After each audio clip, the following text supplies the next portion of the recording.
Did Werbell oversee the Atlanta child murders? Unconventional manners. The name has practically been eradicated from the history books. Why?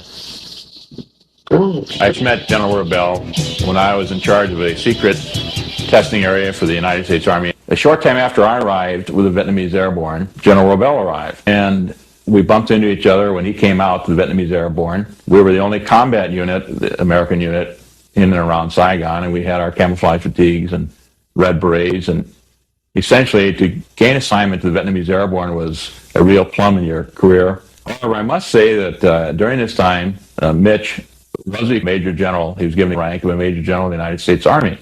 And I don't think anybody ever really knew what his true rank or station in life was. Mitch is an expert on clandestine operations. He's an expert on weapons, particularly on special types of weapons, silencers and so forth.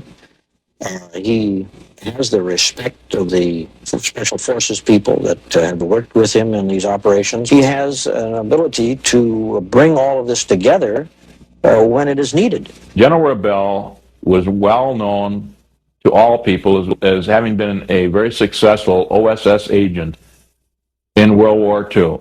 And he and General John Singlaub were fellow young officers and did in fact jump behind Japanese lines throughout the Chinese, India, and Burma theater of World War II. General Werbell was able to continue his exploits around the world, and especially during the time that he and I were together in Asia, General Werbell enjoyed the rank of a major general. I know for a fact that his ID card gave the rank of major general, and without question, he had the full approval of the highest echelons of our government. And we must remember that all his old buddies in the OSS were now at the very top of the CIA, and Mitch Werbell knew personal anecdotes about all of the very top, the real hardcore members of the OSS who went on to become hardcore members of the CIA. Mitch Werbell operated without question with their approval. And I've been to various countries with Mitch Werbell, and I know that he was received without question with elements of the CIA present everywhere. And he was given the highest honors and treated as a visiting prince would be treated. He was the number one man in all our meetings. We always brought in whatever we wanted to bring in weaponry and munition. No one ever said a word, no issue with anything that General Werbell did or said.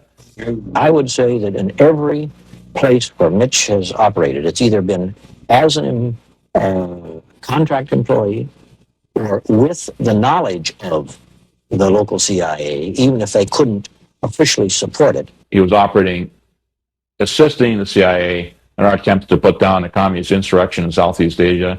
I might add, he was one of the few effective forces. Something happening dangerous to Larry Flynt, and I decided nothing more dangerous can happen to him, so I'm going to tell you what's happening right now.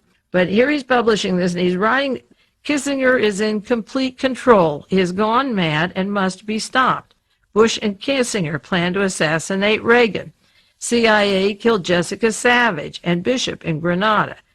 In the meanwhile, Mitchell Werbell moved into his home.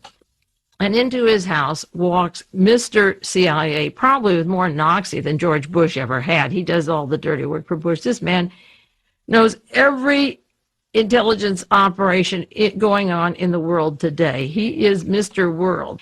Everything I'm saying about the man is in public domain. It's in published books. So I'm not talking against them. I'm just telling you who the house guests are.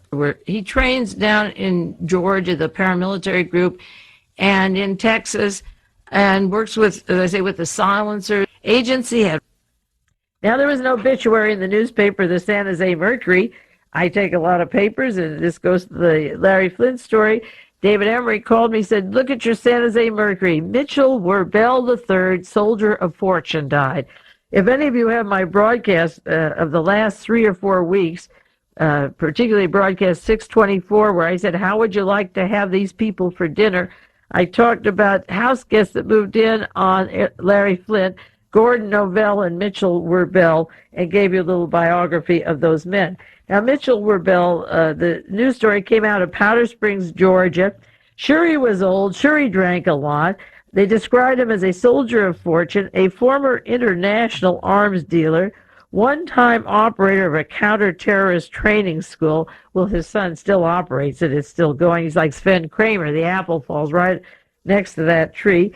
Werbell's anti-communist activity over the years was linked frequently with the CIA. You better believe it. The silencers and the wiping out of individuals and entire nations. I mean, what chance did Larry Flynn have when you have this kind of guest around you?